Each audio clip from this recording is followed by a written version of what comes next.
Hey team, I started the watch. Hopefully it's gonna take less than 15 minutes to go through this hip extension focus class. The biggest thing that people like to focus on when it comes to hip extension is just targeting the glutes. They wanna just hammer the glutes and strengthen the glutes. However, that's not the way that we approach things in Kinstretch, because if the stuff on the opposite side of the glutes, your hip flexors and quads, are tight or they're shortened, then we aren't actually achieving full hip extension. And when we think we're extending our hip, we're actually dumping our pelvis forward and overextending through our spine. So if this stuff is limiting you and you're kind of stuck in hip flexion and you try to get full extension, something else is going to have to compensate if this stuff is not letting go or freely letting you achieve hip extension. And a lot of the times it's the pelvis and the low back going into extension. So if you don't work on freeing this stuff up and you only work on the glutes, likely every time you're working on the glutes, if this stuff is tight, you're just going into this anterior pelvic tilting and lower back extension. A lot of the times, that is what we see and why people can never feel their glutes, because they're always just overutilizing their low back. And once we start to free up the front side of the hip, they automatically, or they all of a sudden just are like, oh wow, I've never felt my glutes work this well before. I've never felt them fire or activate as much as they have until now. So what we're gonna do is first start with a kinetic stretch for our hip flexors. I'll show you from two sides. We're gonna get into this half kneeling position. We're gonna be up on our toe. And what we're going to do is tuck the pelvis backwards. So if it's a bowl, we're spilling the bowl backwards, the water's spilling out the back. We're gonna maintain this pelvis and rib cage position, and we're gonna drive the knee down and forwards into the ground and pull ourselves while maintaining this position into hip extension. Nice big stretch in the quad and hip flexor. We're gonna push out with the front leg. We're gonna go for a 5-second lower, maintain this position, spill the bowl backwards, hold that. 5, 4, 3, 2, 1, push out of it with the front leg. So we're starting to open this stuff up. 3 more. Drive into the ground and forwards with the stance leg. 5, 4, 3, 2, 1, and then push away with the opposite leg. 2 more. Drive into the ground and forwards. Use those hip flexors. Pull yourself actively into that stretch. Over 5 seconds, push away with the opposite leg. Last one. Drive it into the ground. 5, 4, 3, 2, 1. Drive through the ground with the opposite leg. We're gonna switch over and do the same thing on the opposite side. I'm just gonna show you from the front. Good solid position. Spill the water out the back of the pelvis. Pull yourself over a 5-second count. 3, 2, 1 to the lowest position you can. Push away with the front leg.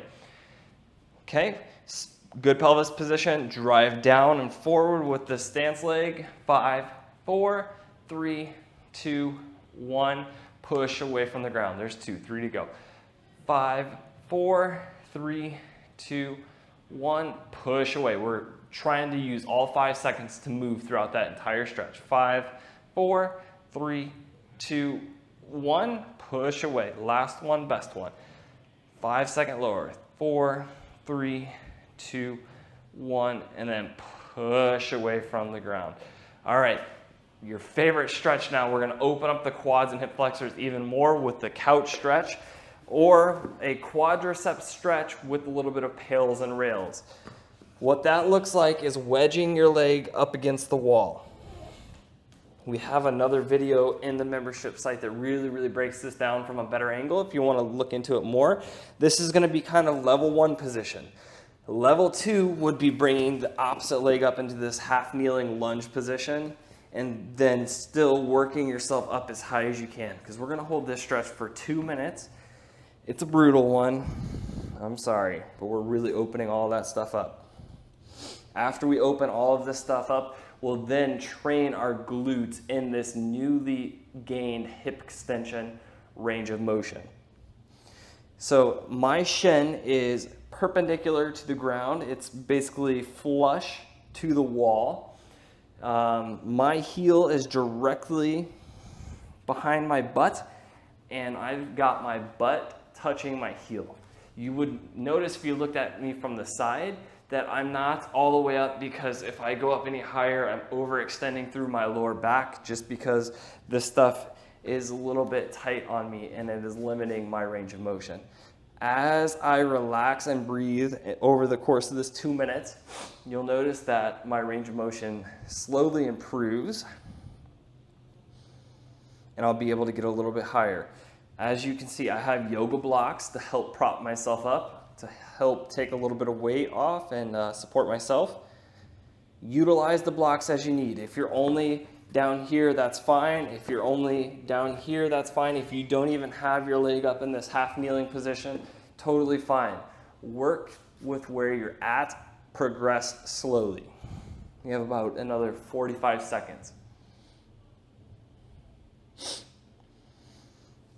You can always use the blocks as you need. As you start to breathe and relax and tell your body you want this range of motion. This is a brutal stretch. I'm sorry, but your body will thank you. Trying to get more and more upright with your chest as the time goes on. Trying not to, again, dump excessively into that anterior pelvic tilt or overly extend through your lower back. This should be a quad and hip flexor stretch. About 5 more seconds, then we're gonna go into PAILS and rails. PAILS is gonna look like trying to extend your knee straight. So we're trying to kick into the wall. Let's go ahead and do that right now. 20% of kicking into the wall, trying to straighten your leg. It's not gonna move. Isometric because of the wall. 40%, 60%, 80%.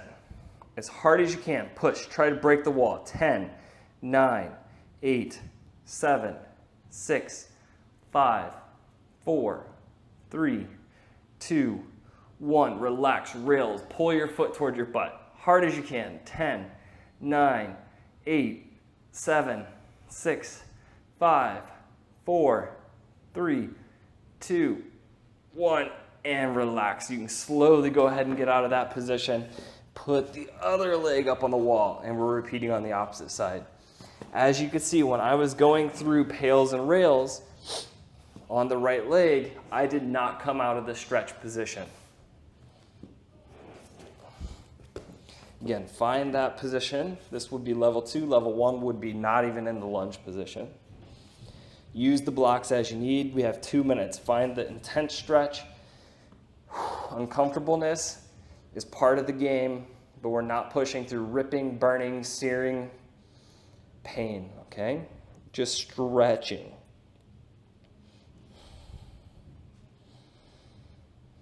Breathe in through the nose, out through the mouth. Tell your body you want this range of motion. Open those hip flexors up. Sink deeper with each breath. Get higher and higher if you're able to.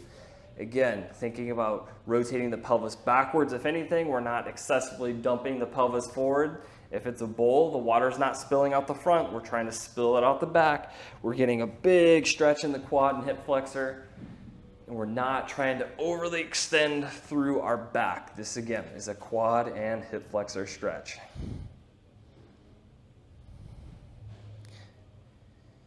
And you might notice one side's worse than the other, more tight than the other. Totally common. Just something to note and work on accordingly. We got about 30 more seconds, then we're going to go through PAILS rails. Again, PAILS and rails. PAILS contraction would be pushing your foot into the wall, not coming out of the stretch position. We're trying to, again, build strength at the end range of motion, that range of motion we just created. And then rails would be trying to use your hamstrings and your glutes to try to pull your foot towards your butt. Again, staying deep in that stretch position. Let's go ahead and do PAILS right now. Kick into the wall. Nothing moves. 20%. Work to 40. 60%. 80%.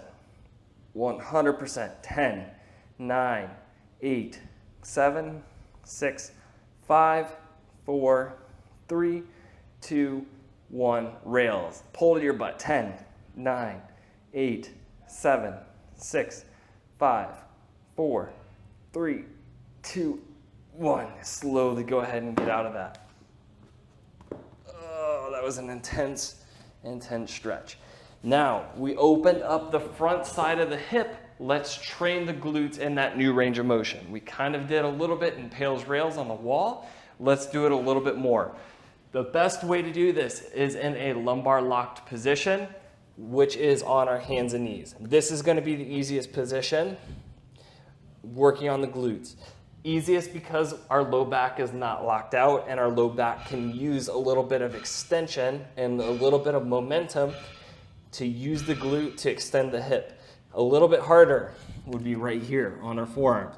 A little bit harder would be butt and our heel. Okay? Hardest would be dropping down on top of the ankle, butt into the heel, leg behind you still straight, and trying to lift from there. You can see that is a little hard for me. I have to kind of shift my body weight forward and my knee bends a little bit into flexion. So I typically, for now, am working with my ankle and dorsiflexion and on my forearms. Find your hardest, the hardest thing you can do well, and we're going to lift, straight leg, hold, 5, 4, 3, 2, 1, let it down. Lift, 5, 4, 3, 2, 1, and down, 3 to go. 3, 2, 1, 5, 4, 3, 2, 1, last one.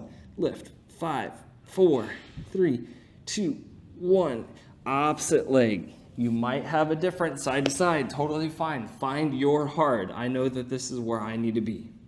Lift, 5, 4, 3, 2, 1. Legs stay straight.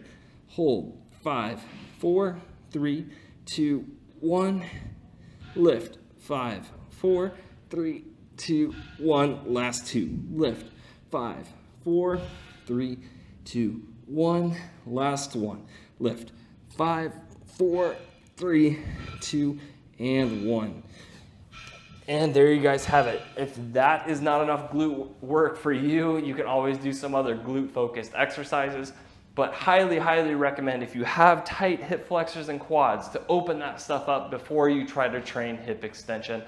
Otherwise, you're likely not reaching terminal hip extension or your end hip extension range of motion, and you're using a lot of low back and pelvis compensations.